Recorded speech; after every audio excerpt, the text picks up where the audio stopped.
Hello, everybody. We'll just start off the podcast. I wanted to give a brief introduction to what we'll be talking about today.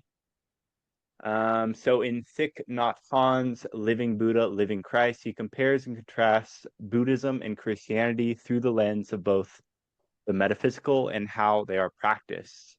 The notion of the living notably refers to the parts of the Buddha and the parts of the Christ which live within us when we believe in or practice our corresponding faith and tradition. Most notably, Han compares Christianity's Holy Spirit to Buddhism's mindfulness. The Holy Spirit is the Christian's doorway to God, and mindfulness is the Buddhist's doorway to nirvana. Jesus and the Buddha, through their lives, practices, and doctrines, show how to access the Holy Spirit and utilize mindfulness respectively. When we look, quote, when we look into and touch deeply the life and teaching of Jesus, we can penetrate the reality of God. Love, understanding, courage, and acceptance are expressions of the life of Jesus. God made himself known to us through Jesus Christ, with the Holy Spirit and the kingdom of God within him. Jesus touched the people of his time. Jesus lived exactly as he taught, so studying the life of Jesus is crucial to understanding his teaching, end quote. More or less, Han says that the kingdom of God lies within, and to access it, we must utilize mindfulness throughout our daily lives when we walk, clean our dishes, wait in line, say even waiting in line to vote this Tuesday, eat, etc. This requires being fully present, having gratitude for everything, and being understanding of everyone. It is through this that we show our love for the world, that we show our forgiveness and gratitude. As such, we access what Christians call the Holy Spirit, that is, the gateway to the kingdom which lies within. With that, I must mention the quote from Nietzsche's Antichrist. Quote, "There was only one Christian and he died on the cross." Modern Christianity, overall, not for the individual, is a betrayal to what Jesus originally stood for. And this is totally what I'm saying. What was left of it, more or less, died with him on the cross, as does any idea the moment it is created. People search for the kingdom anywhere but within. Han teaches against that. As another note, Nietzsche wrote, quote, "I would believe only in a God who could dance, and when I saw my devil, I found him serious, thorough, profound, and solemn. It was a spirit of gravity. Through him all things fall," end quote. Nietzsche would only believe in a living, moving God. All right. Well, welcome. Today on the podcast, we have Fletcher, Neil, and Kevin Donahue. Welcome, guys. Good to have you. Thank you, How's Greg. it going? I really like that Nietzsche quote, The um, dancing God. the dancing hmm God. And I really like how he labels the devil as the one who is solemn and I'm trying to see it profound and thorough because I feel like we sort of feel like in spirituality we have to be like as our instincts evolve, like as we're doing our Yeah. spiritual practices, we have to kind of become profound and solemn, but we kind of lose our playfulness. Yeah, hmm like you have to follow like this narrow line that's very strict. You know, Nietzsche also talks about thou shalt not, and how when he there's this aphorism in, or not aphorism, but there's this sort of essay in Thus Spake Zarathustra called The Three Metamorphoses, where it's from camel, lion, child. The camel is the slave, the lion rebels, and then the child is free. And I think, kind of to speak what you were just saying, Kevin, a lot of times in spirituality, we're the camel.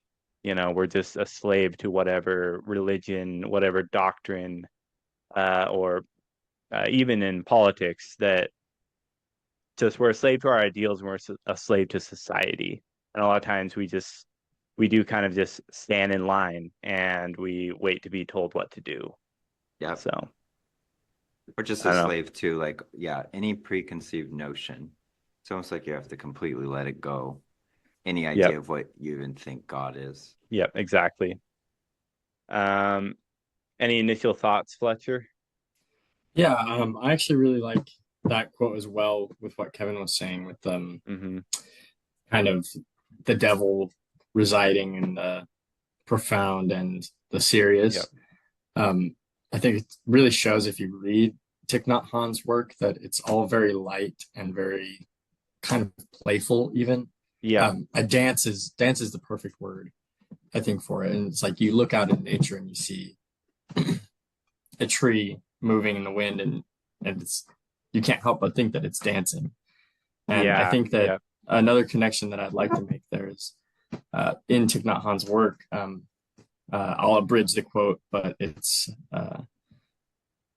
if if it is not simple, then it is not the words of the Buddha, and that's kind of him speaking to all of these kind of sects of Buddhism and kind of deep philosophies of Buddhism that become very convoluted and confusing Yep. and esoteric and ultimately inaccessible. And Thich Nhat Hanh's whole thing, I mean, every one of his books, I would say, kind of says the same thing. Well, he has some different stuff, but most of his books kind of say the same message, and it's just in a very clear, very simple way, but yet it's very deep and still clear and happy, I guess. I do really agree with that quote. What you said, where simplicity is where you find the truth. Is that what you said? Mm-hmm. Yeah, something I along those lines. Yeah. I More was or just less. talking. Yeah. I was just talking to my friend Megan about how um, I was kind of tired of these YouTube gurus that sort of will just like read a text from a spiritual text, and then they'll like talk on the camera like they know something about it. And I was telling her how I was reading that some of that Carlos Castaneda stuff, and Don Juan talks about how we like to create inventories of things, of spiritual concepts, of other concepts. And we think that when our inventory evolves, like the way the words we use when we talk about something, that is like equivalent to spiritual progress or enlightenment or whatever. And that's kind of what I was thinking of when I was thinking of these, even when I was thinking of myself, how my inventories were evolving. And then and then Don Juan says the seers or the sages will make an inventory and then they'll laugh at it, kind of to say like we understand that these inventories are basically useless, but they're there to just to like lead someone a little bit, but then you have to throw it away. It's back into Yep. simplicity. And I really agreed with that because I feel like in my own life, the more my inventory evolved, it's like the more I had to like let go of later on, because you have even more thoughts to go beneath. And I'll find Yes, and myself getting like really addicted to like a certain like certain thought structures and certain pathways, and it's really hard to just let go. Yeah. Sorry, Fletcher, you're gonna say something. no, yeah, I really appreciate. Actually, really would like to go with what you're saying there. I think that's kind of a. I think that in I think that Buddhist scholars would describe that process as habit or as Mm-hmm. well, ultimately suffering, just because that clinging to these certain Yep. thought patterns, this like rut. I always imagine it like a farm field where it's like you plow the field and you get the ruts, and that's where the water will flow, and then Yep. it deepens and deepens. Um, I think that's something that really is worth thinking about and is really difficult Yep. to get out of because if that rut, for example, is depression, Yep. or if that thought pattern is destructive for yourself, then you're causing some major issues. But I mean, if it's just a philosophical rut, then that might be a different story. But it can be equally as destructive. No, and I've actually heard that that same thing described, but like as snow. So like, moguls on a snow hill when you're Mm. skiing and you kind of get caught in them and you can't like really ski outside of the moguls. But then, like when you meditate or I mean, even if you take psychedelics responsibly, you know, that's like a snowfall basically. And then now you're free to kind of ride wherever you want. You know what just came to mind is that scene in the first Harry Potter where they fall into that plant thing, and the more they struggle, the more it like strangles Dude, I them. just Oh, yeah. watched that. Yeah, and then Yeah. and then they have to let go. That's that's Yeah. how it really is, um, in my Yeah. opinion. Yeah. The more you fear it, the more it'll kill you, basically. Yep. So what is the goal then? What are you releasing into then? Like what is hmm. that chamber below, so to I've speak? For me, I feel like I've just started to call it trust and intent. When you're sort of just in this state where, because the intellect wants to figure it out. For me, my vice is planning. I'm endlessly planning like what to do, but I never really do anything. Um, but when I can sort of tap into that other field, like that intent or just that state of not over intellectualizing things, it's like these actions and positive feelings, they just sort of happen naturally. But it's so funny because when you're in the like the weeds of the intellect, it seems so far away. Like, how do I get there? How do I get back to that like sort of dancing state? But Yep. when you sort of just let go, you're like, you know what? I have no idea how. It usually just like sort of pops up.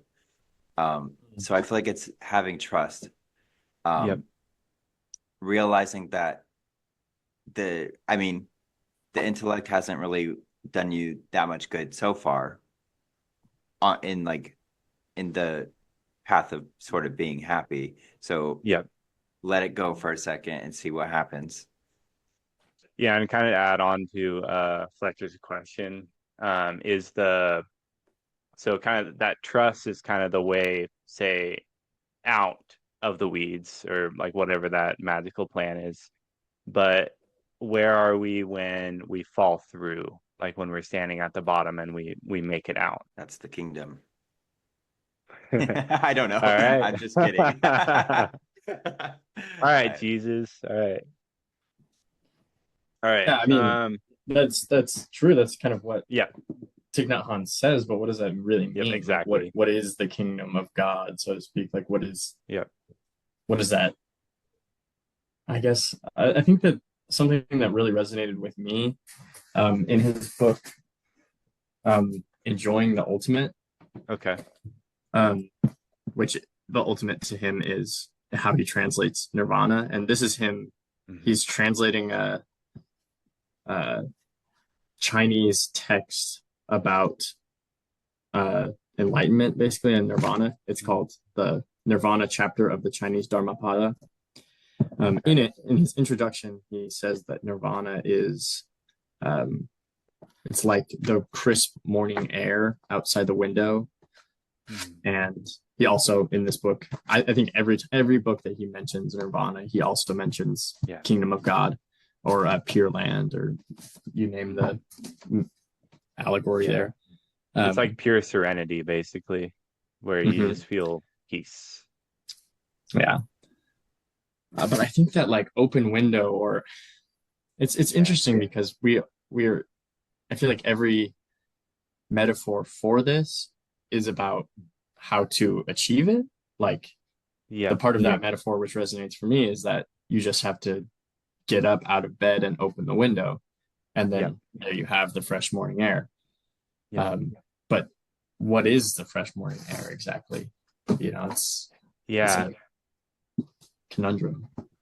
I kind of wanted to mention before we go further, I've been rereading Thus Spoke Zarathustra lately, and Nietzsche kind of diverts from the Buddhist or Christian way of thinking where we're looking for a kingdom or we're looking for nirvana, and instead kind of man should be a bridge between us and some kind of higher ideal, which he calls the Übermensch, the Overman, which is this being that basically creates its own values, and it's sort of not supreme, but it's evolved past these human conceptions.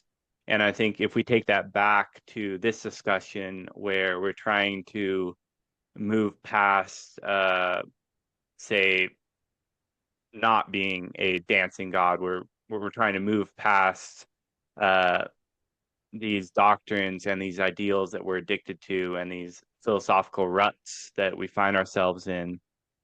I think when we do open that window and we get that fresh morning air, all we can really think about is that feeling of that fresh morning air and the bliss that it brings us. And I think in a way that kind of takes our mind off all the junk basically that is in our head every day, from like politics to daily worries and stuff. And I think opening up that window kind of takes us back to the earth and to home, or less. So pure experience, or Yep. unfiltered experience, you would say, is nirvana, or is heaven. Yeah, I mean, I'd say don't so. disagree. And even when you take in the context of like absurdism and Albert Camus, when he talks about the stranger, which is someone who's kind of divorced from humankind's folly, where he's kind of just his own person, he's fully in the moment all the time. Even someone who finds that the world is meaningless, but finds their own meaning within it, within kind of the being in the now. Even that is kind of like, all these are a description of the same thing. And that's kind of why I want to have this discussion, because Buddhism and Christianity have so many similarities that people just don't want to see, or they haven't really had the time to even look into either side to be able to look at it. I don't know. Yeah. I do like the quote that Yep. Fletcher said from the book, where he says it's like a crisp, Yep. like the crisp air on a morning day, because I feel like sometimes when we talk about stuff like nirvana or enlightenment, Mhm. we the distance seems like so far Yep. from the ego that we are right now, like Yeah. with our desires and stuff. And I think there's this like, even with that concept of the Uber Mach or whatever you call it, Yep. like we kind of conceptualize this version of us that is like enlightened or whatever, and like without desire and without that. And in a way that's can be its own trap, because I guess as I progress, I see that it is as close as that crisp morning air, but Yep. it's not about like rejecting the ego. You just like allow the ego while realizing it's not like all of you. And I Yes. mean, Yep. it's just I just feel like a lot of people in this sort of spiritual field, they're always talking like release the ego or let go of the ego. But then But it's that's like, not possible. I don't yeah. believe it is. No. It's as long as you live, that ego will be a part of you. I mean, Yeah. the ego is you, right? That's Right. the you that Yep. is in this body or in this brain, or however you identify yourself. And it's the Right. nature of that self to want more and to want a continual thought process and continual input or whatever. And I think that it's just as simple. I mean, again, that's like, I'm not saying that I've actualized any of this information, but from what I understand, it's just as simple as stepping back and just watching it. It is the Yep. breeze in the window, even like the ego is nirvana or the kingdom of God. Like, Yep. there is no distinction. Like, the rejection is the problem. Yep. And it's this, we kind of get into these like paradoxes where it's like, this doesn't make sense, but that's how it is. It's like this paradoxical like thing. I don't Yep. know. It's Which paradoxical is not something I because see so much in Christianity, as far as I understand. Paradox. Can you think of that? It's not. Yeah, like It feels very non-duality. fundamental I'll in try to, Buddhism. yeah, I'll try to think of some paradoxes in Christianity, but I can't think of any right now. But Yeah, I mean, I'd it's have to like really read the whole freaking thing. You know what I mean? Yeah, and I guess that's my point, is that it's like yeah, where they are where it like ends is where shoved in your face in Buddhism. Like, it's even like a whole sect yep. of Buddhism. The koans and koans. It's just like, Yep. here's this paradox, and just thinking about the paradox will supposedly enlighten you instantly.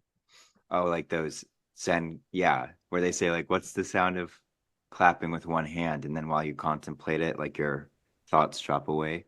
But I really Mhm. like how enlightenment, it's like it's always described as like the ending is the beginning.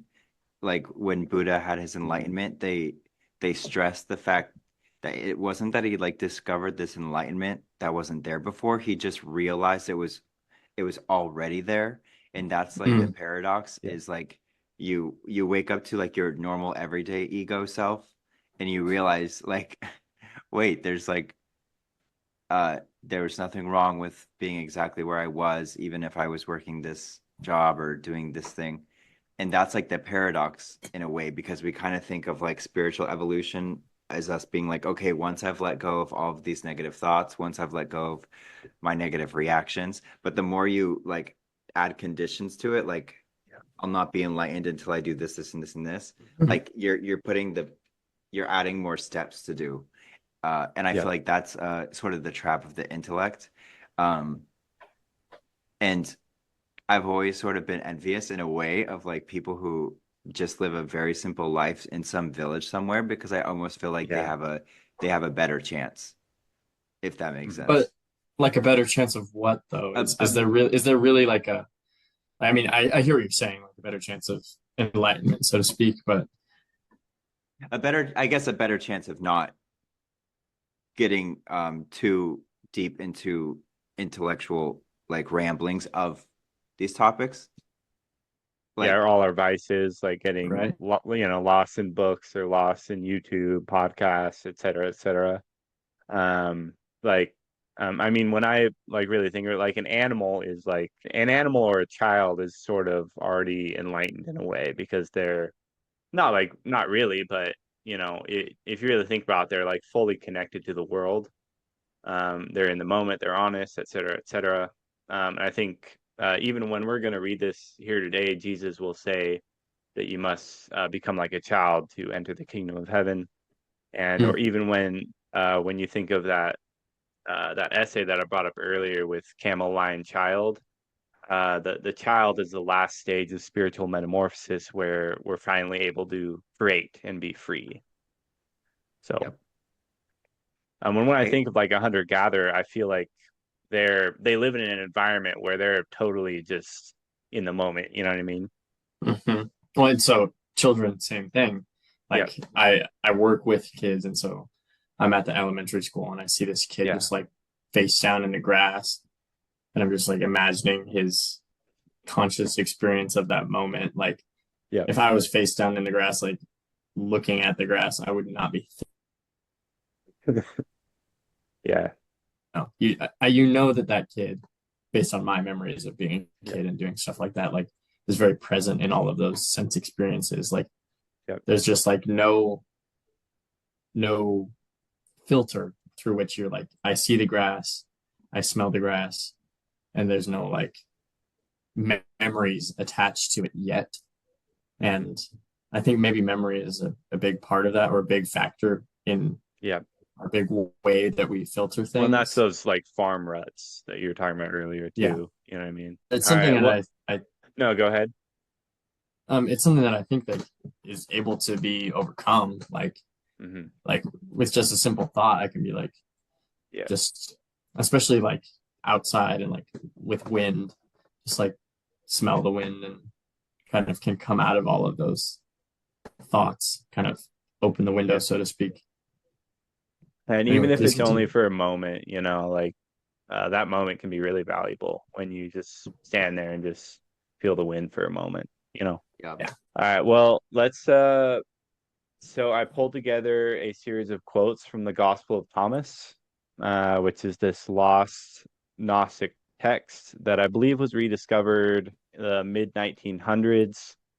And it's basically the Gospel of Thomas specifically is basically a series of sayings from Jesus, or at least supposedly, right? I mean, who knows if this thing was I mean, who knows how like real or how much we can trust that it was from Jesus or if Jesus was a real person or a group of people. But either way, it's sayings from a person who is supposedly named Jesus. So let me share my screen. I kind of wanted to start.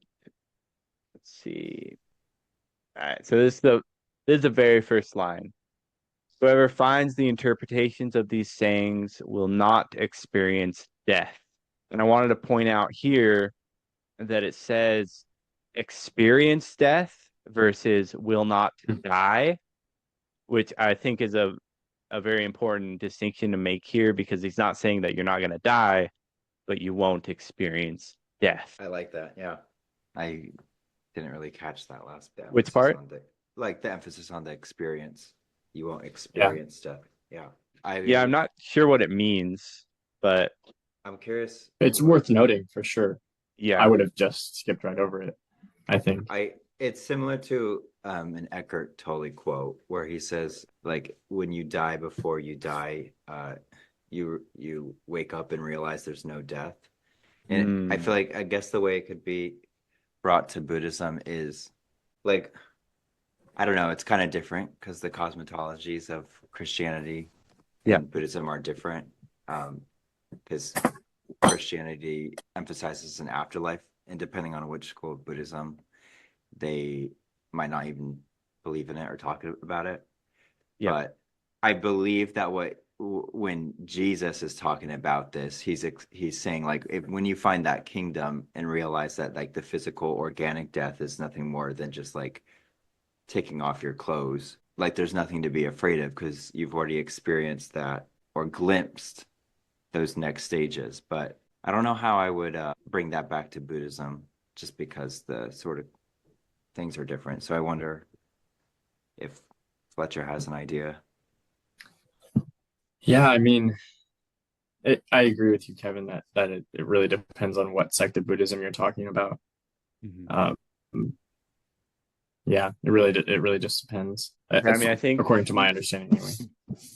I think this next quote might give a little bit more context. Sure. Kind of like as far as like a bridge between Jesus and the Buddha.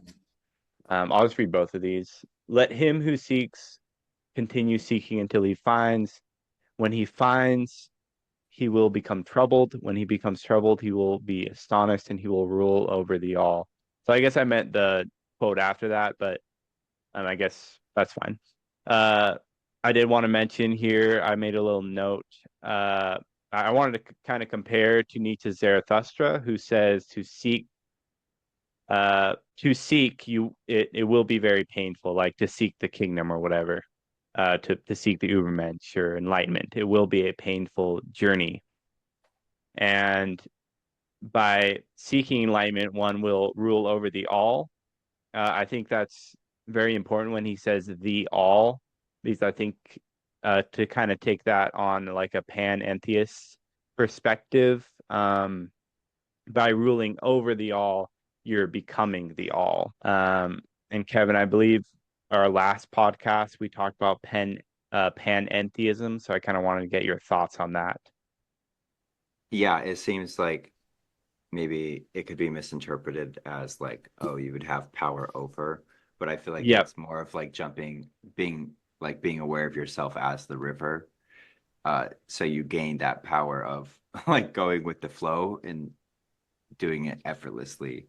But I really like this quote because in Buddhism as well, they talk about like there are stages in the journey where you end up becoming like more depressed than where you started, because you've sort of started to shed the layers of the like certain things you started or like realize, okay, there might be some kind of enlightenment possible out there. And then you're like in this limbo zone where you haven't quite like come through out the other side or figured out how to reconcile everything, but you've already left like the old world behind, like this sort of illusory world where you kind of see, okay, maybe working 80 hours a week is not maybe that's garbage. Like maybe these material things won't give me happiness. Yeah. So you're like, okay, I don't really need to buy a yacht or whatever, but you still haven't figured out what's that thing you're going to fill that with now that you don't need materialism and all of that. And in the Buddhist way, they emphasize just to keep on returning to the practice, even when you're going through that midpoint, because most people will stop. They'll like stop during that point, and then they're just kind of screwed. So, that's kind of how I relate it. And I think you're really To speak speaking on that, to like existential dread, and also on that one note of like you stop when like you're feeling good or whatever. That's also something exemplified in Christianity when a lot of Christians will say, like don't just pray when you need God or when you're suffering, also pray when you're happy. I think that really speaks to Buddhism too. Like if and what Hanh talks about in Living Buddha, Living Christ is that if you practice when life is easy, it'll become easier to practice when life is hard. I'm sorry I cut you off, Fletcher. No, it's okay. I really like what you just said there, Greg. I agree that it's I think that there's a fallacy though with what you're saying, Yeah, Kevin, and I go don't ahead. know if Thich Nhat Hanh would necessarily agree.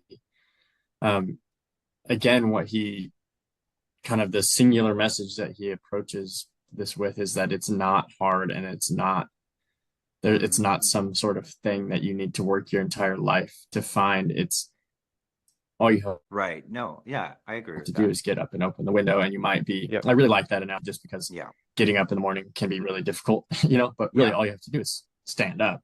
Like Right. it's right there. It's very simple, and it's not like I Yep. think that the breaking it down into stages even is or can be a real hang up Yeah. for people. Mhm.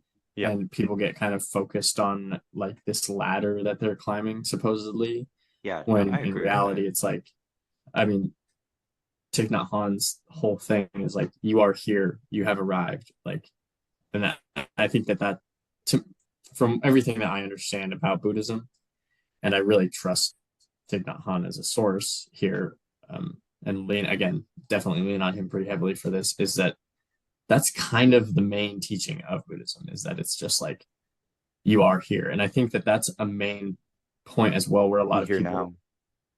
yeah, be here now. And I think that that's a lot of people separate there as far as Christianity goes, because at least as far as my experience with Christianity, is that it's like heaven is something that happens after you die, period.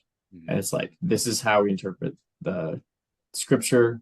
This is what we're working towards. It's not something that we can have right now. It's something that we need to act well, and then we will be there. And I think a lot of the parallels I find are in how we act well, like how acting well um, kind of is the same thing between Buddhism and Christianity. And the only time I've seen Christianity kind of touch on this, like it's happening right now thing, is in mysticism, Christian mysticism. Mhm.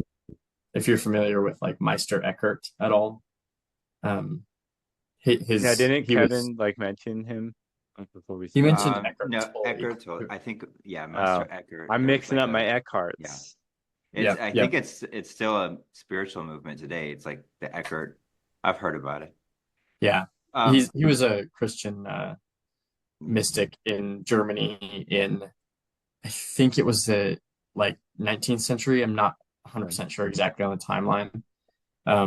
But he was massively rejected by the wow. church, Protestant and Catholic alike, because of his teachings that like we are one with God. And I have actually a book recommendation that you, Greg, definitely 100% have to read this book. It's a Yeah. philosophical comparison between Buddhism and Christianity. Okay. But yeah, Is it by Yeah, if you can find Eckhart? that, maybe send it to us if you can. yeah, it's called well, I'll just pull it up real quick. I have it right Okay. here. We can edit called, blanks. Yeah, we can edit blank stuff out. So So it's right here. yeah. It's called Mysticism, Christian and Buddhist, Okay, Oh, and cool. it's all about. I mean, the author is Buddhist, and he just kind of dives in and dissects all of Meister Yeah. Eckhart's sermons and stuff. well, that's neat. Yeah, no, I bet I'd love that. Yeah. Shoot. Well, Kevin, before we continue, can you kind of move your mic a little bit closer to you, if you wouldn't mind? Sorry, I just didn't want you to hear me vaping.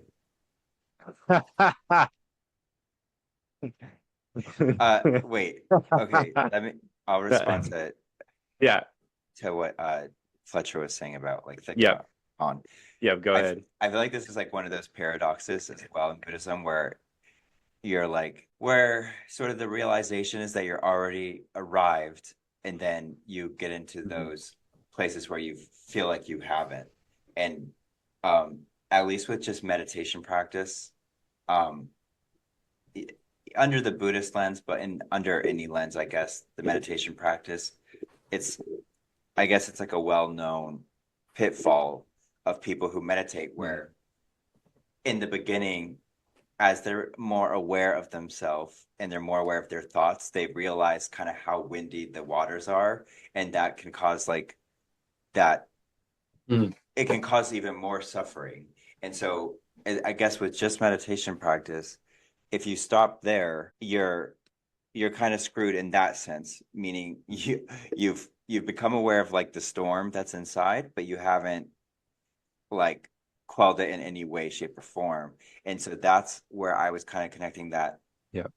It's important to continue even when things initially get worse. That quote. There's a lot of people I see posting on Reddit where they're like, I've been meditating for 1 month and everything feels awful. Like what I don't get the like what's the purpose of this? And then they come Yeah. back, like a year later, they're like, okay, never mind. Thank you. Yeah, but I think like in that, well, to like Fletcher's point, it might be getting awful because they're forgetting to open the window, like they're like maybe they're setting a schedule to meditate every time in a certain day. It's like, okay, I gotta meditate this time. And it becomes this rigid thing that you're doing instead of just, hey, just go outside for a minute and just for 1 second be grateful for the wind or like the trees Right. or whatever. Yeah, because it's just there to teach you Yep. it's just the formal practice so that you sort of can spend a few minutes to intensely focus on something so that as you're going about your day, you can remember that over and over and over again. Yep. Definitely. Yep. So this next quote kind of relates to what Fletcher was saying earlier, and how when you read Christianity or most Christians, they'll say that the kingdom of heaven is a place where you go to when you die. It's not something here right now, right, that you can access. So I'll read this here. Jesus said, quote, if those who lead you say to you, see the kingdom is in the sky, then the birds of the sky will precede you. If they say to you, it is in the sea, then the fish will precede you. Rather, the kingdom is inside of you, and it is outside of you. When you come to know yourselves, then you will become known, and you will realize that it is you who are the sons of the living Father. But if you will not know yourselves, you dwell in poverty, and it is you who are that poverty. So and I wanted to compare this to the Islamic phrase, to know thyself is to know God. And if God is good, then knowing thyself will bring you to the good. And so not knowing yourself will bring you into hell, will bring you into poverty. When you guys were talking earlier about the kid facing down on the the grass, Yeah. I kind of was thinking of this quote with when you guys were saying, Yep. like a kid is innocent, they're just like taking in sensory information. But then I was also thinking about how, like when you're a kid, I mean, I used to always like make up these fantastical landscapes and I'd be like a warrior, but it would be like overlaid on reality. So it was inside and same. outside. Yep. Like, so that's what I was thinking of, or that's why this quote popped into my head when you guys were talking about that was this whole idea of it being inside and outside of you, almost like this child overlaying their own inner world to the outer world, and they're just like effortlessly being involved in both.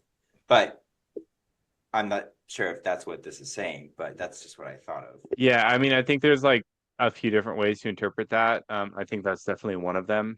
And like I kind of think of like on that thought, I kind of think of when I was a little kid and I used to clean up like my dog's poop in my parents' backyard. And it was a big yard, like a 1 acre long yard. So I'd be line searching the whole thing, like finding every single piece.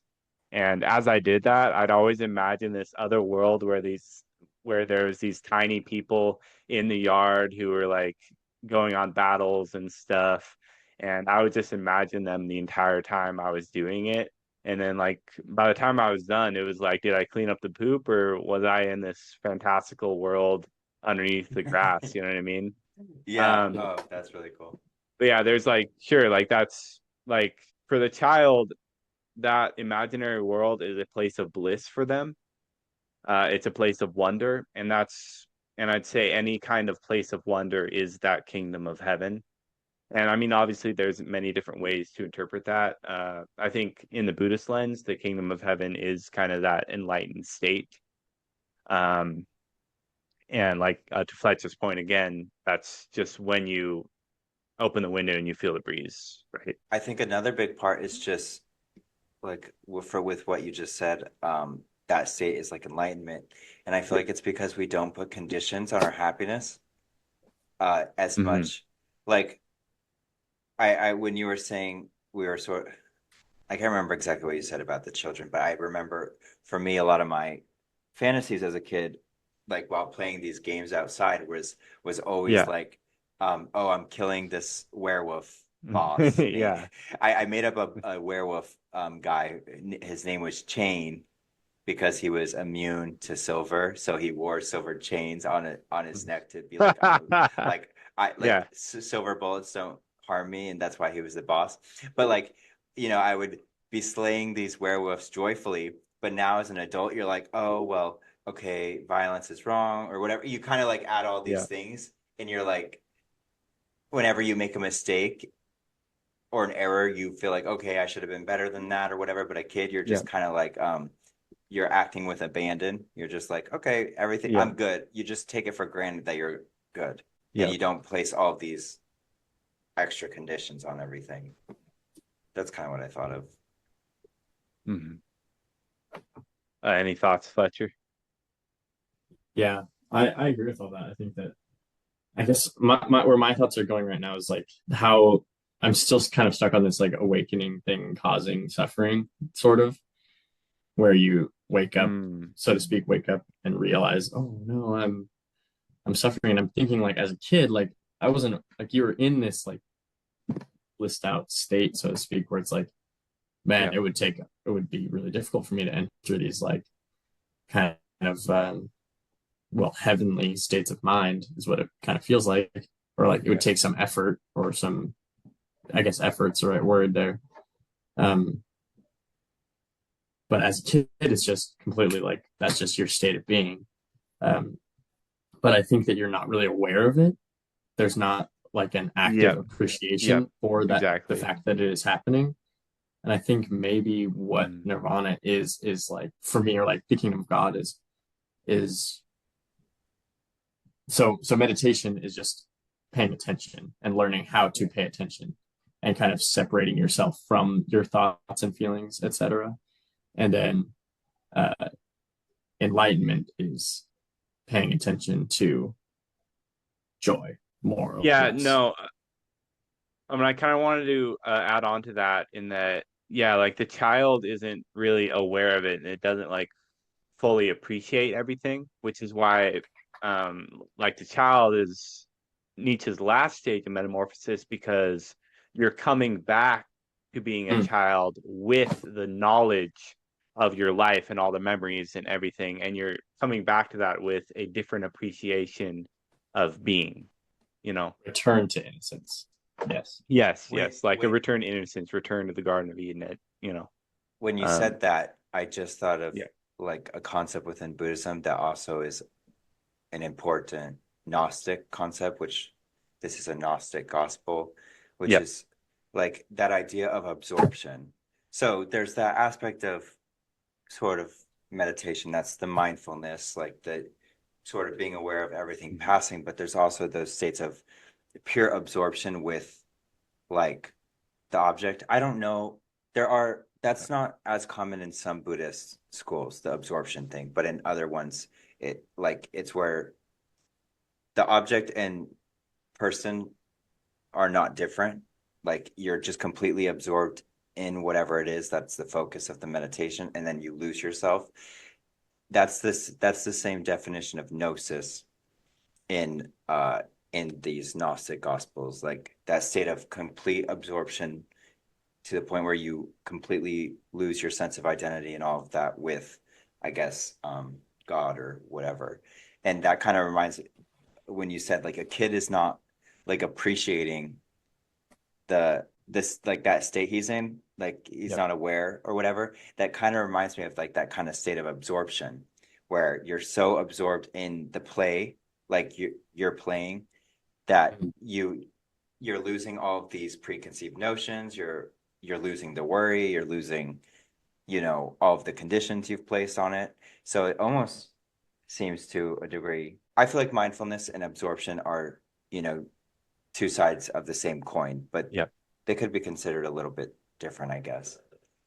So that thought on absorption instantly made me think of this Zarathustra quote, which I immediately went and got my book. It's like right next to me. I just wanted to read it real quick. But one must learn to be a sponge if one wants to be loved by hearts that overflow.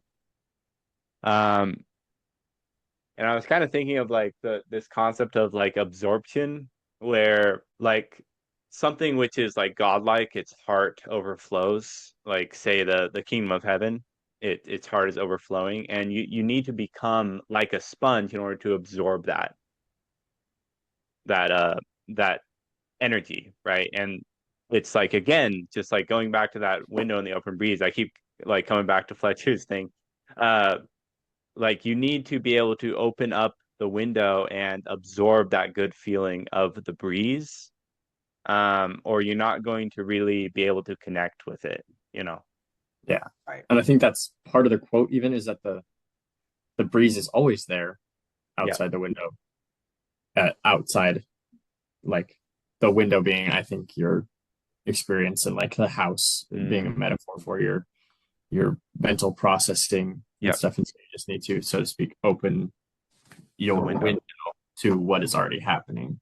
Yeah. Because I think the statement's pretty simple. It's just like realizing that everything that's happening, like everything about your experience, even if it's like deeply painful, is kind of miraculous. That like we're not just a rock floating in space, like we're flesh, and we're flesh that feels anything, it's amazing. And but we are just on a rock floating through space instead of being the rock. Yes. Yeah. I do really like that imagery of the sponge, Greg, because like even sort of in order to enjoy that kind of crisp air in the morning wind, if you're like caught up in the stories in your head, you'll wake up, you'll go about your day, you won't even notice like the beautiful breeze that brushes on your hand or whatever. And I like the sponge because it kind of implies having room. Like there's these holes, you're making room between you and your thoughts so that you can enjoy this crisp thing. Obviously, the way I'm talking about it is not making it more complicated. So I appreciate the way Thich, Hanh and Fletcher are saying it's that simple. But I was just connecting it to, as being an overthinker myself, I have to first like let the thoughts dissipate, and then I can like put my attention somewhere else. I mean, full disclosure, I am the complete opposite of someone who's mindful. I'm like, I wake up like at 6 a.m. I immediately start my day. I start, cooking and, start work. And I try to find any way to distract myself from my own like horrors and stressors. And sometimes that even means sublimating them into philosophy or writing or whatever. So yeah, I mean, I'm an overthinker too, and I'll like, I'll try to conceptualize these things and read through Buddhist texts and whatnot, but it's still very difficult for me to just, be here now. So we're all trying to escape the present in a different way.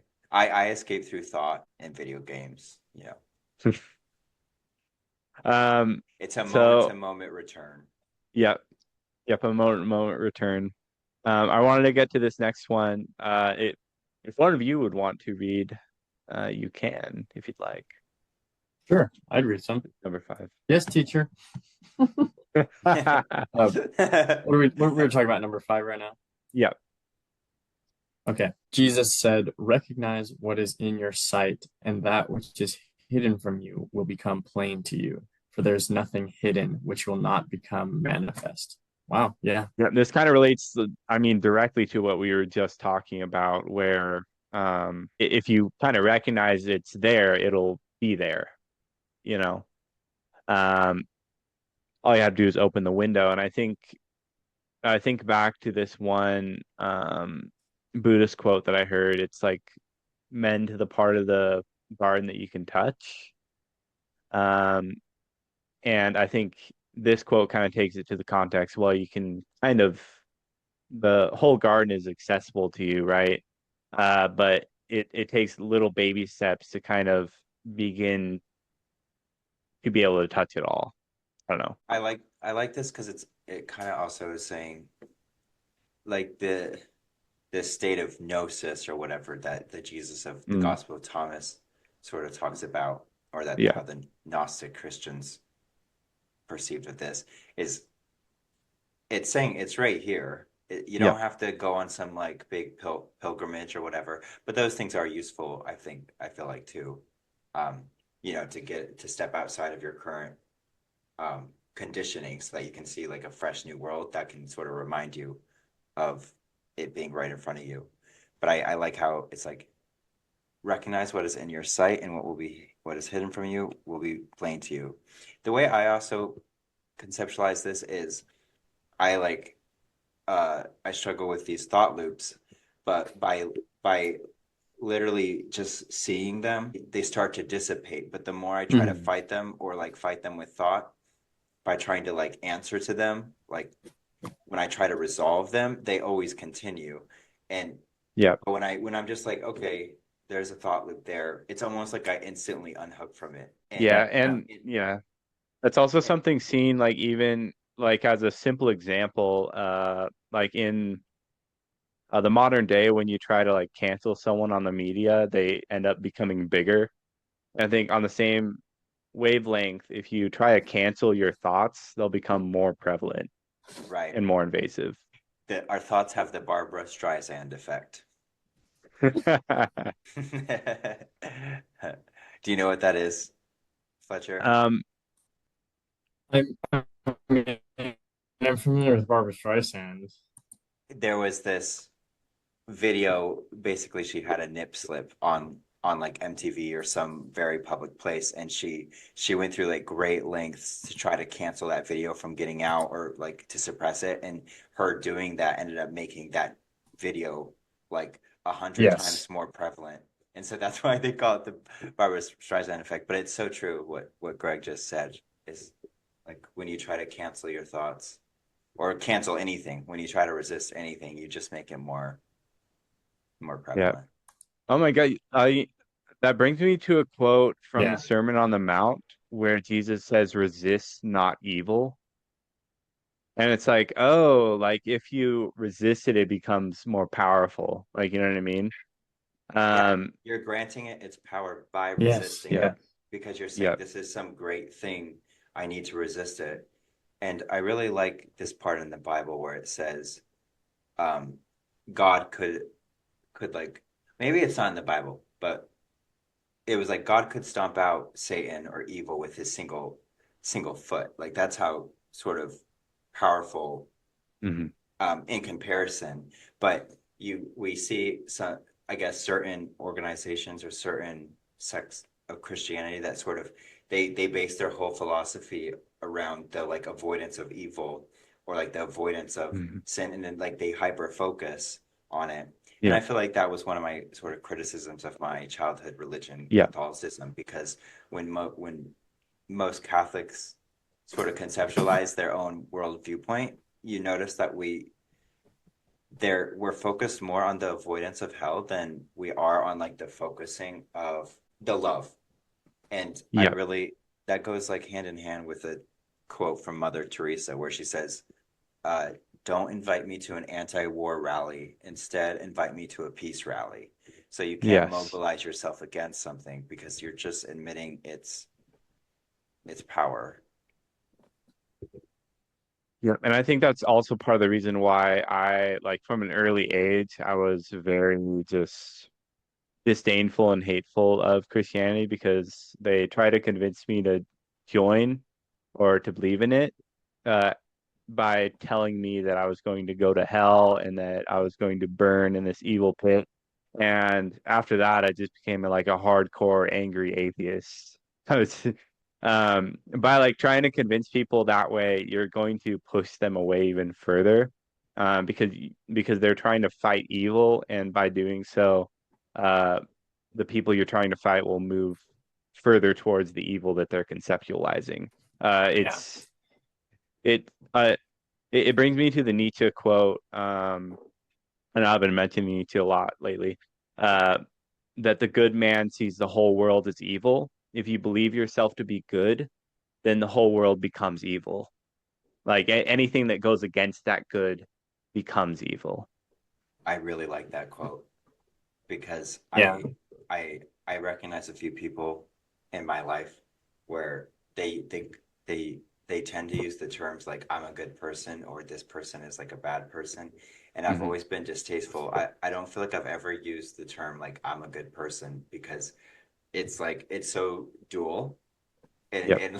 and I'm like in as opposed to what? Like in Yep. reference to what? Exactly. Exactly. But I really like that quote. If you think of yourself as a good man, you're automatically putting yourself up against like your fellow man. You're comparing. One of my favorite quotes kind of on this is Le Guin, who I will also mention endlessly, is if you want justice, then act justly. If you want Mm. violence, act violently. If you want peace, act peacefully. And the means are the ends. They are not separate. Yep.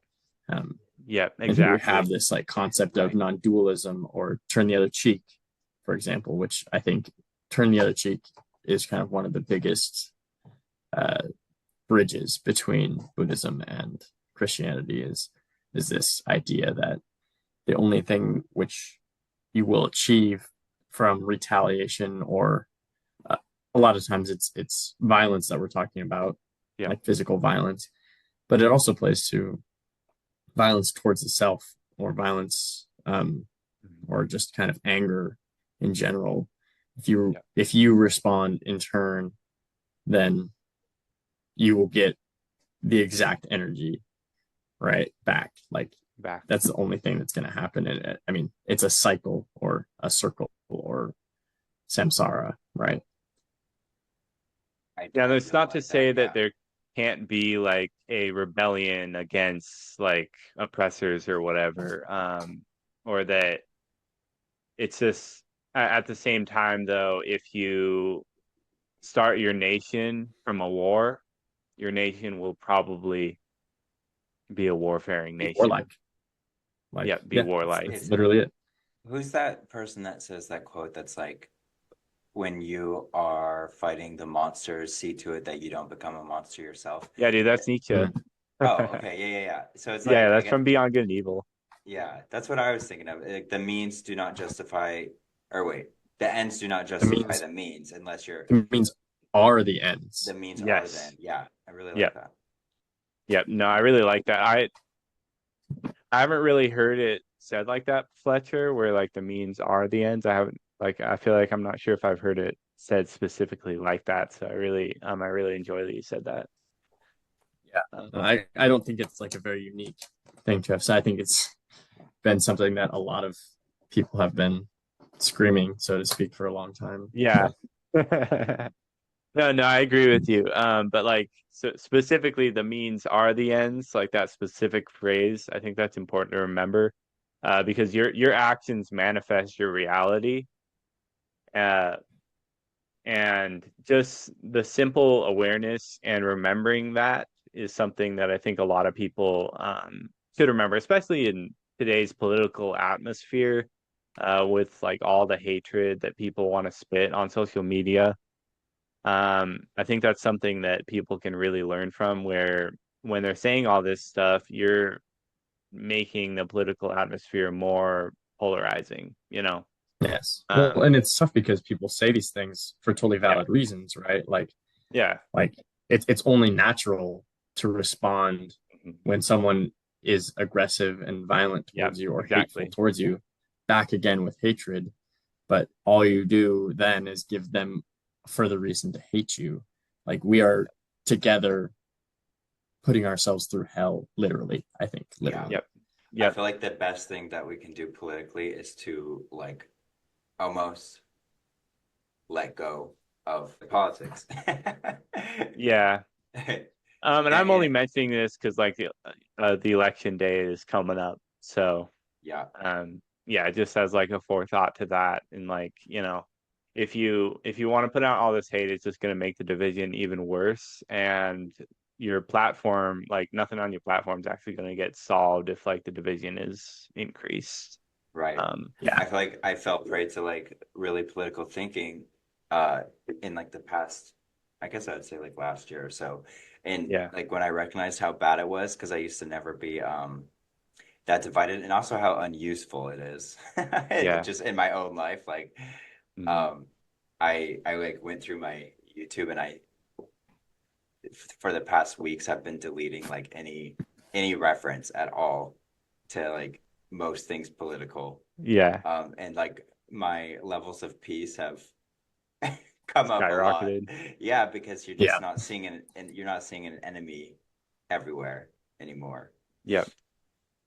As a final note on that, I wanted to Yeah. mention Han mentions this story back when the U.S. invaded Vietnam, and there was this monk that was kind of under his wing who got spat on by some American soldiers, and after that, he was like totally filled with hate. He wanted to go join the resistance and like fight against the U.S. And then he told him, well, just remember that those men, those American men coming here to Vietnam are also victims of this war. They were sent here by their country. They were forced here either by being brainwashed into it or just through cultural values. And they're also victims of this war.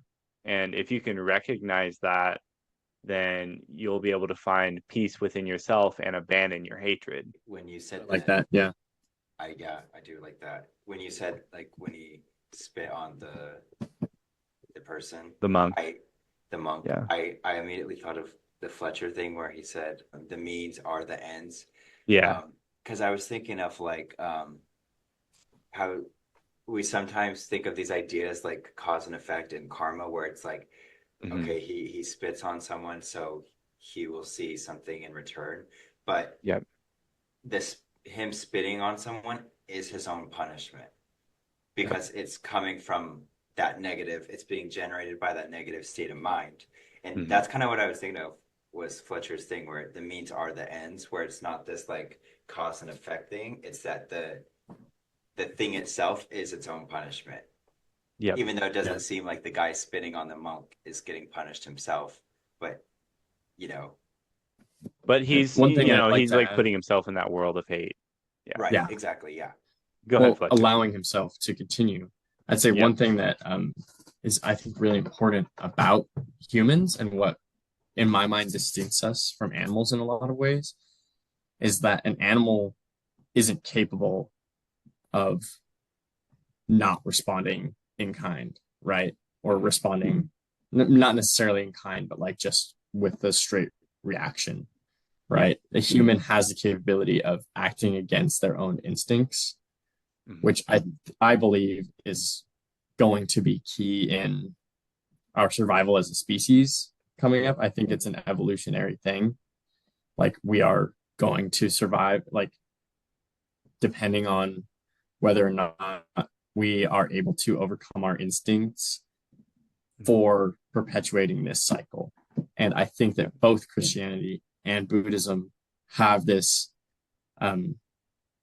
They both. I mean, I think Christianity more like presents a formula whose Yeah. side effect is that we act against our instincts, right? Like celibacy, like we're acting against the instinct to procreate. I mean, that is so basic in the human, right? Like, or any living creature is to reproduce, right?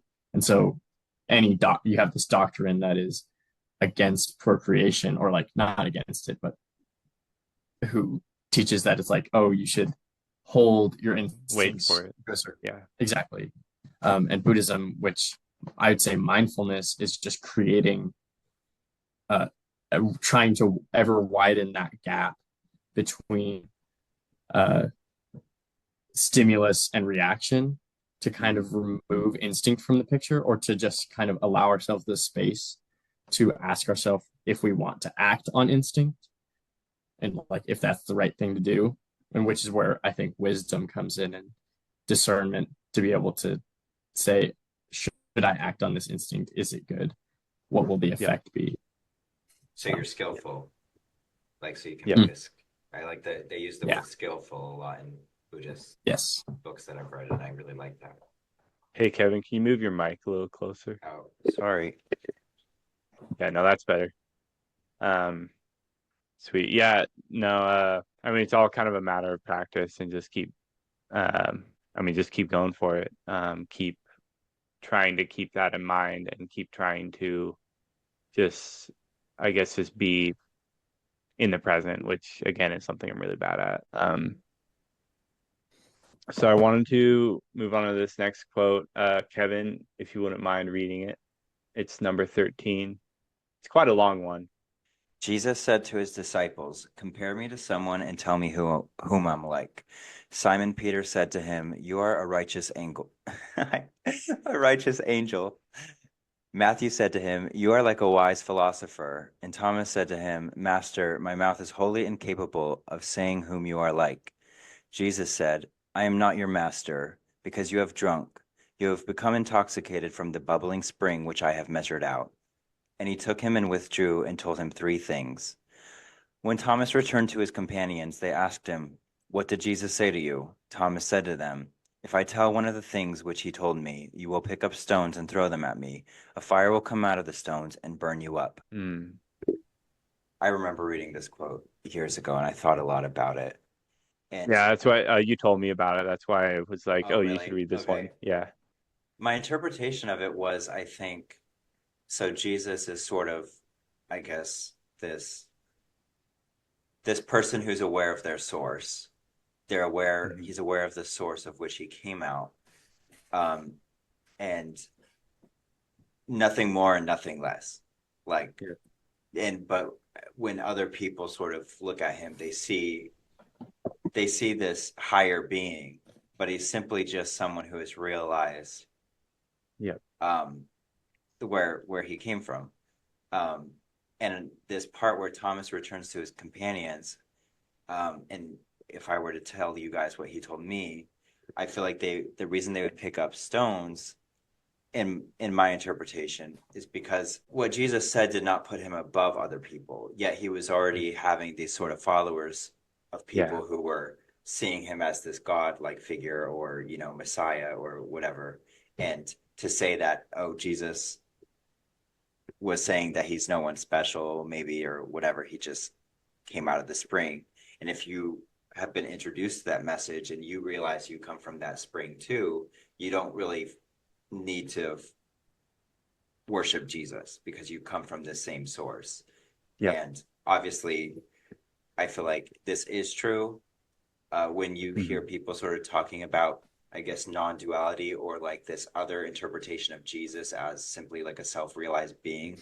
The Christians don't like that, and they do. So they sort of condemn that message, because their message is that, no, he was above, and to make him your equal is like blasphemy. But I mean, it's just what he's saying there. Like, those kinds of people are like drunk off the spring. They're drunk off this. They're intoxicated from this dogmatic view of Christianity where Jesus is this thing that's way above you that you can't touch. It's like that idea of like being Yeah. hypnotized by the miracles as well. Yeah, Like, yep. when you're like you're seeing the miracles or you're seeing this and that, you're kind of like, yeah, you're drunk off the effects of realizing that you're in a spring. Or Mhm. sorry, you're drunk off the effects of someone who has realized the spring they Yeah. come from, instead of realizing, wait, I came from there too. I really like that quote. What do you think, Fletcher? Yeah. Yeah, I'm not sure I have anything super insightful to say about it. I appreciate what you guys are saying.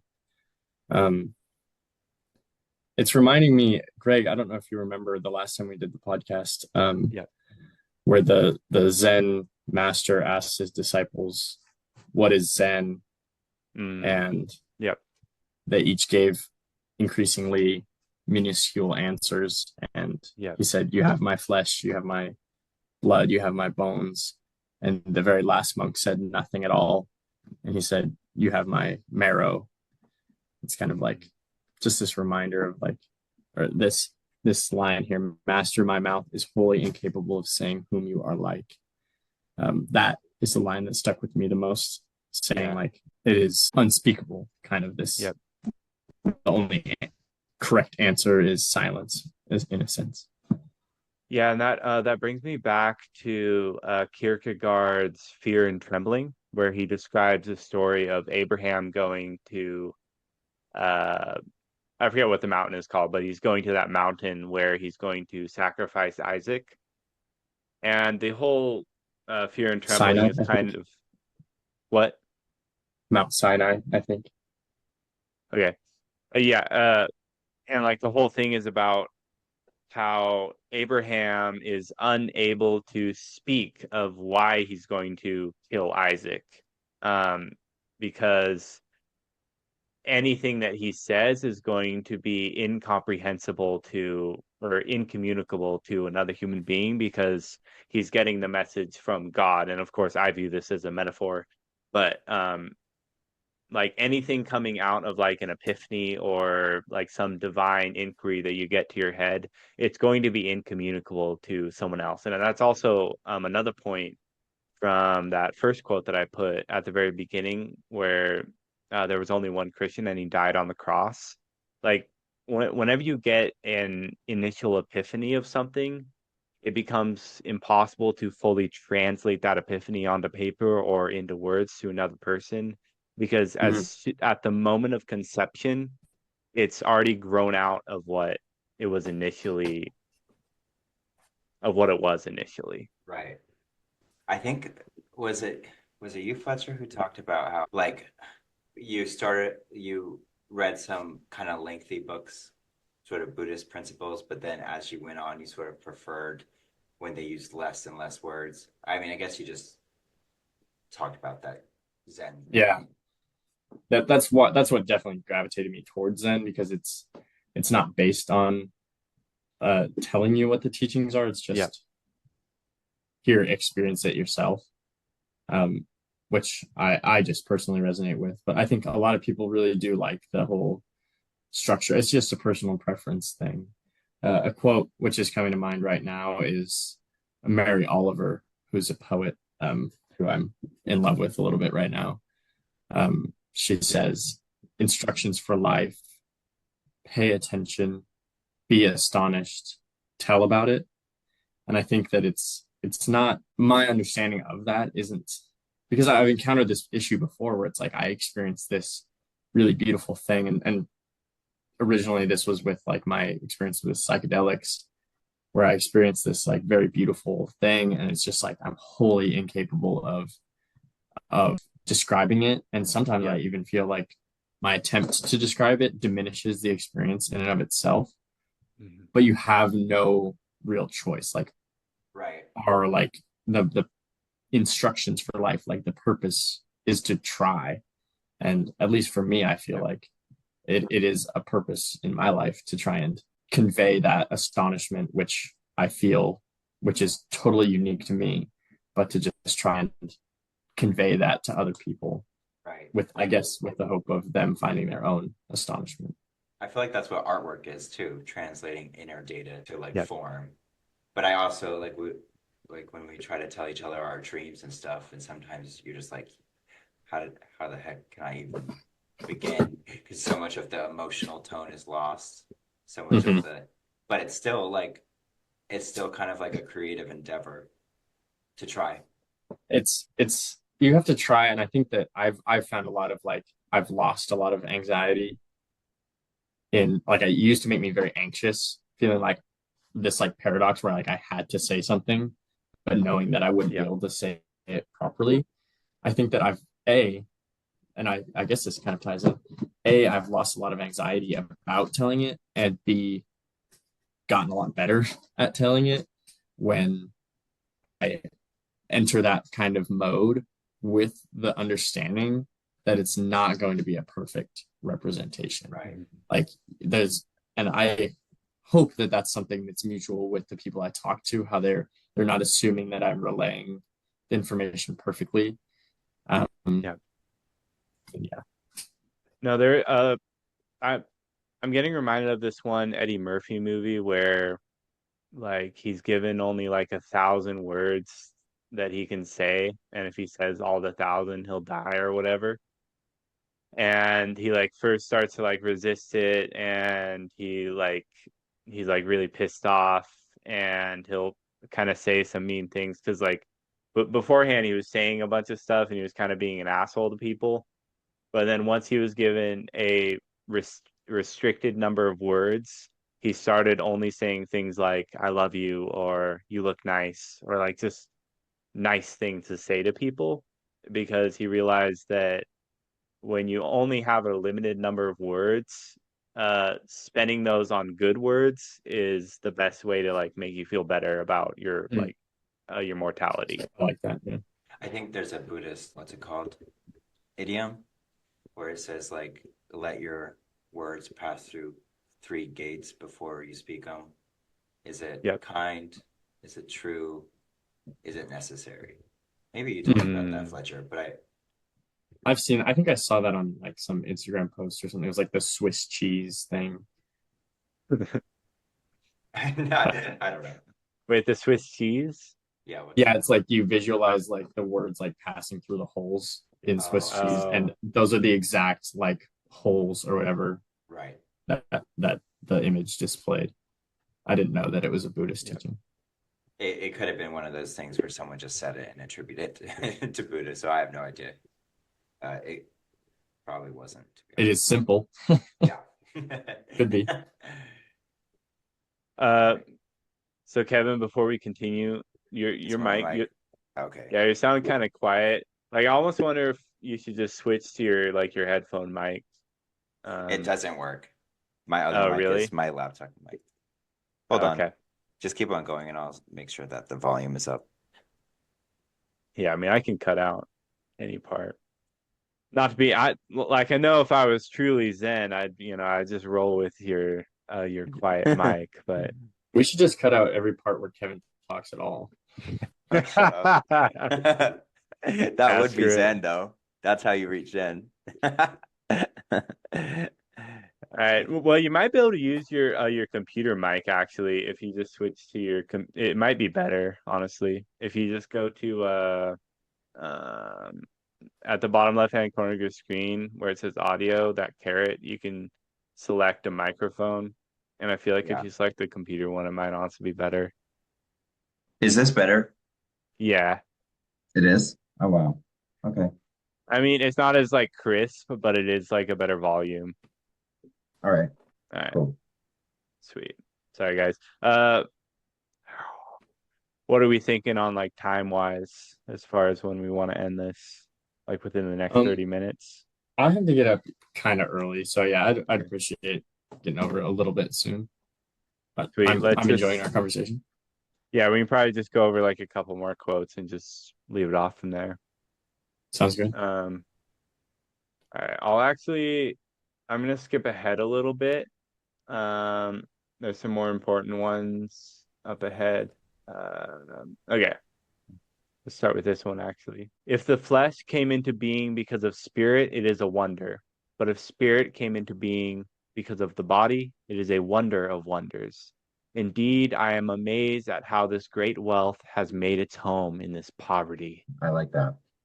I feel like that's just kind of Hmm. like addressing the hard problem of consciousness, is what we would call it. Like, Mhm. did the spirit arise out Yep. of matter or whatever? Yep. It's a cool quote. I think also that um, I'm not sure how Nietzsche would feel about this quote because he kind of believes that the body is the soul, the body is the mind. It's all part of one thing, which is the body. Mhm. It all stems from the body. And there's actually a quote later on in this where it's like, if you find the body, you're blessed, or like you own the kingdom or whatever. So I kind of think when he says that if the spirit comes from the body, it is a wonder of wonders. It's beyond like the spirit, the body coming from the spirit.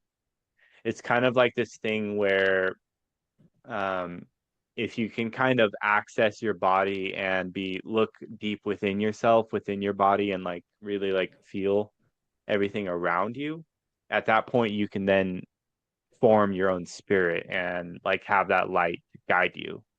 Um, or you can kind of like create your own light from the darkness of the body. Yeah, I really like Yeah. this. Or it's very interesting Yep.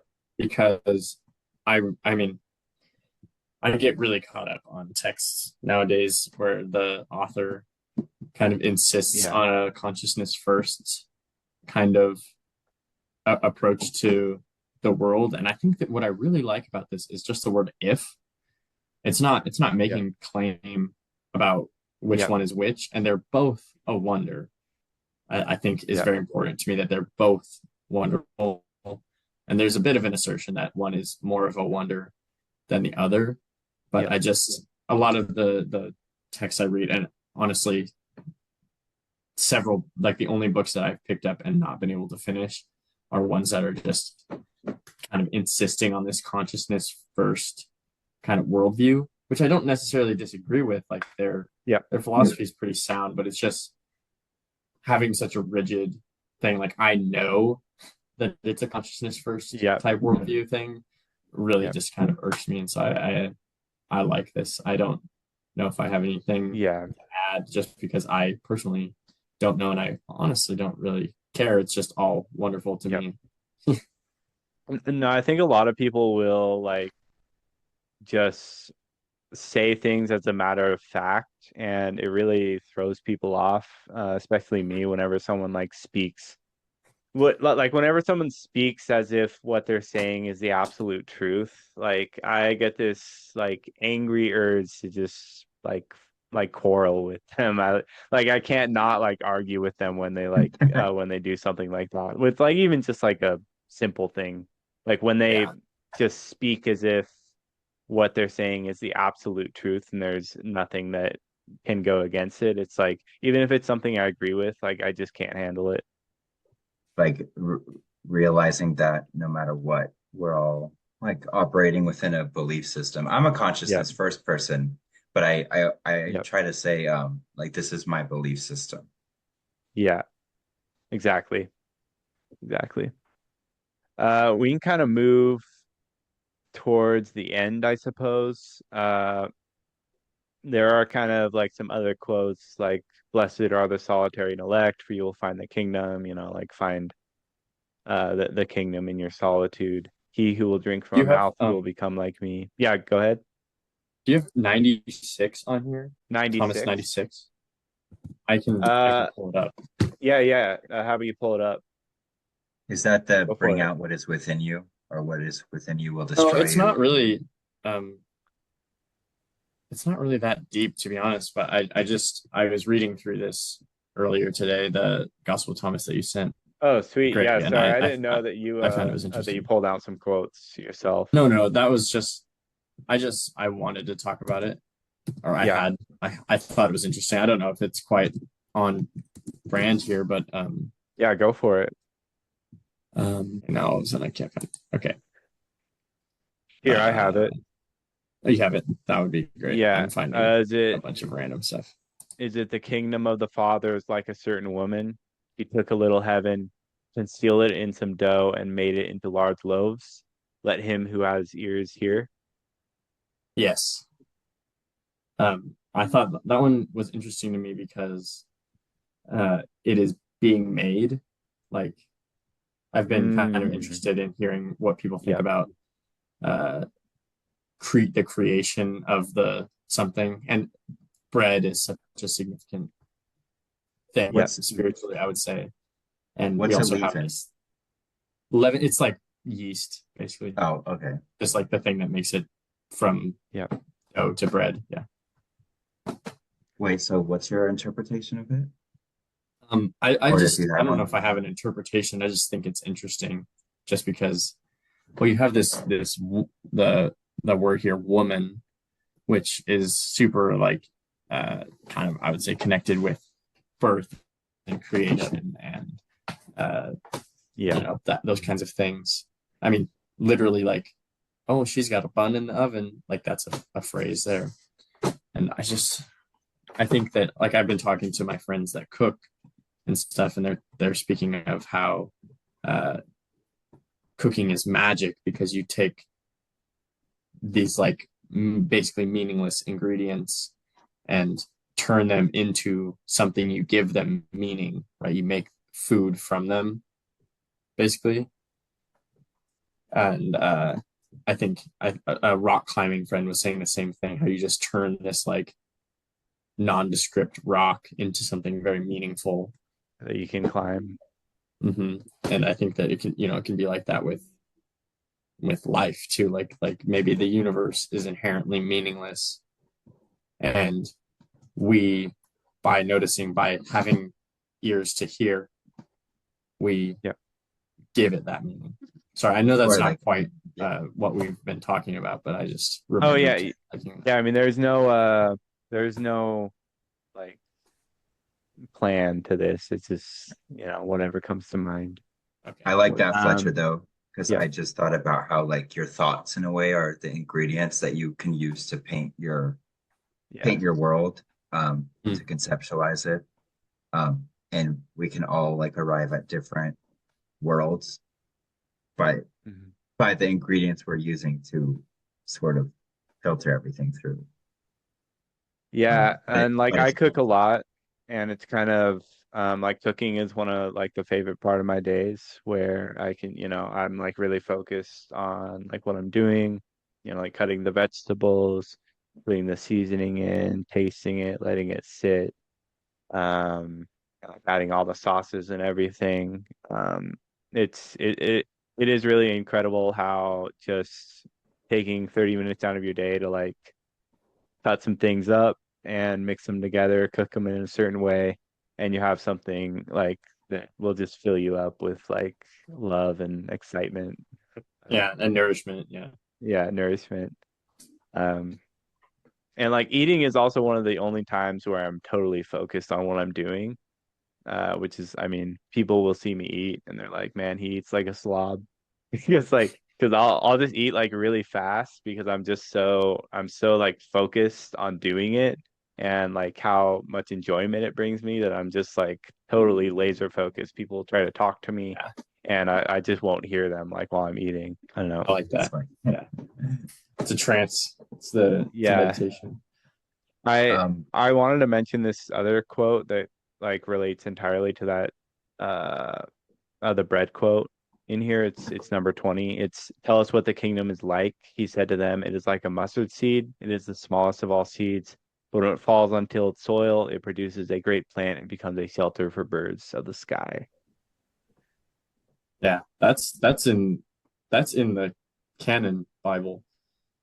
Oh, Um, really? yeah, I remember in church they brought like mustard seeds in and showed us how small, like they're very small, Oh, wow. tiny, tiny seeds, and they grow into these very large plants. And Wow. yeah, is it the same quote, or is it faith like a mustard seed moves mountains? Or is this one I think actually it's in the Bible? I think there's multiple like that. yeah. There's a lot of parallels between the Gospel of Thomas and canon. Yeah, I mean, and it makes sense because, I mean, if this really was Jesus saying all these things, you could see that a lot of his sayings are going to get split between Yeah. verses and Yeah. books. Did you I mean, have, they're different in some pretty key ways that I think is why Yeah. a lot of them are rejected from the traditional Yeah. canon. A lot of people Yeah. don't consider this to be a Gnostic text at all, though. yeah, that's true. It was like in the Gnostic library, but I don't think it's considered a Gnostic text. Mhm. Did you have saying 70 on here? No, but I can go to it. This is my favorite one for some reason. Yeah, The way it's go for it. worded on this document is a little different, but I'll read it. That which you have will save you if you bring it forth from yourself. That which you do not have within you will kill you if you do not have it within you. The way Yes. Mm, the way I interpret that is like if you don't deal with your stuff, if just to bring it really simply, like if you don't deal with like your fears or your like traumas or whatever it is, like that kind of boils up inside you. But if you can like really face it and bring it out, you you can sort of like transform it. Um, but then that also goes with like my thought loop thing, where when when I kind of try to put it back, it just like gets even worse. But if I bring it forth into my field and just witness it, like I'm like free from it. That's why I really like that. yeah, if you kind of just like recognize it, and even like just writing in a journal can help with like that kind of thing. So I notice like whenever I start writing about my worries, it immediately becomes it's like taking a hot shower or something. It just washes off of me. Yep. Mm. I guess another way you could see this is like potential. Like there's Yeah. like what they there's that quote where they say like when you're on your deathbed, you're like haunted by the ways that you did not live up to your potential or whatever, and that's worse Mhm. than the sting of going after something and failing a bunch of times or whatever. Yeah. I feel like that could relate to that concept as well. Like if you Yeah. don't bring Just out like your bring it out of you. yeah, then you'll sort of be Yeah. haunted by not bringing out This your quote own. to me means is like initiatory almost like like sense that like each of us has a mission or kind of Mm. such a buzzword, but destiny kind of within Like the us. And alchemist. Kevin, you sent me that quote when I like sent you a picture from a book I was reading. This quote? You sent me Yeah, that quote. yeah. I like sharing this one. It's my favorite one. I really enjoyed it. I was very happy to see that, but I don't know if I have the quote quite on hand. I'll see if I can do it with a Quote that quick you sent. search. It is It's it's weird because I forget it often, but then whenever I have sort of kind of like an epiphany experience, like where I experience a release from some kind of negative pattern, it's always this quote that like sort of pops in my head right after to remind me like the more you just face your stuff, the Yeah. like the better it gets. Yeah. I mean, You know, it's a cliche, like the truth will set you free, you know. right. 'Cause there and like this, it matters for telling yourself the truth, but it matters more for like telling other people the truth. Because a lot of I think times, I think what really stresses us out is not telling other people the truth or holding something back, and then you just feel guilt, you feel repression, anger, and if you just let it out and tell them, it sets you free, it sets them free. as someone who often tells the truth, because I cannot lie, I'll tell you the truth gets you into a lot of trouble. Sometimes. Not like the truth, but when you're being too Yeah, blunt. oversharing. Yeah, yeah, That's discernment. right. Discernment. One must have discernment. Discernment, yeah. let's have discernment. Well, I wanted to leave off with just probably just this last one here. The heavens and the earth will be rolled up in your presence, and the one who lives from the living one will not see death. Does not Jesus say, whoever finds himself is superior to the world?